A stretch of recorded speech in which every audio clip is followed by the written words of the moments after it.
Давайте сейчас с вами попробуем поговорить про проезд перекрестков при повороте направо или налево, а именно про пропуск пешеходов. Как мы их тут должны пропускать или не должны. Нам надо найти перекресток, на котором есть пешеходы, которых надо пропустить или остановиться, или не остановиться. Вот впереди есть перекресток, давайте попробуем повернуть направо. Так, смотрите, на перекрестке мы должны поворачивать и пешеходам уступать дорогу, а не пропускать их. То есть вот у нас бежит дедушка, мы можем спокойно повернуть.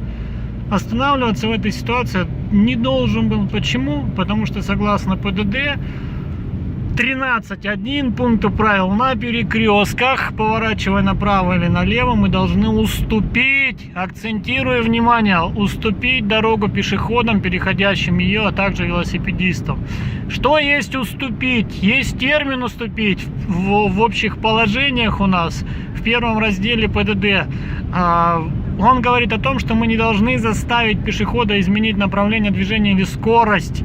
Сейчас дедушка как бежал, так он и продолжил бежать. Я не заставил его остановиться, я не заставил его ускориться, я не заставил его отпрыгнуть назад. То есть все правила соблюдены.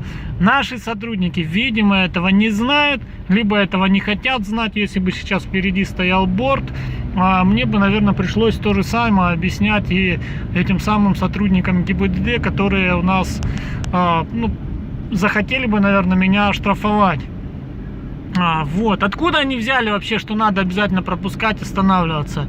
Все очень просто. С 2010 года, с 20 ноября у нас вступило в силу одно замечательное правило. На нерегулируемом пешеходном переходе, кстати, вон как раз впереди, да, где у нас есть только знаки и разметка, без разницы, где пешеход наступил на дорогу, мы уже должны были останавливаться и пропускать. Это 14.1 пункт правил. То есть вот он здесь с левой стороны бы только наступил, я бы уже должен был остановиться и пропустить. Но наши доблестные сотрудники ГИБДД взяли этот раздел 14.1 и используют его до сих пор вместо раздела 15.1.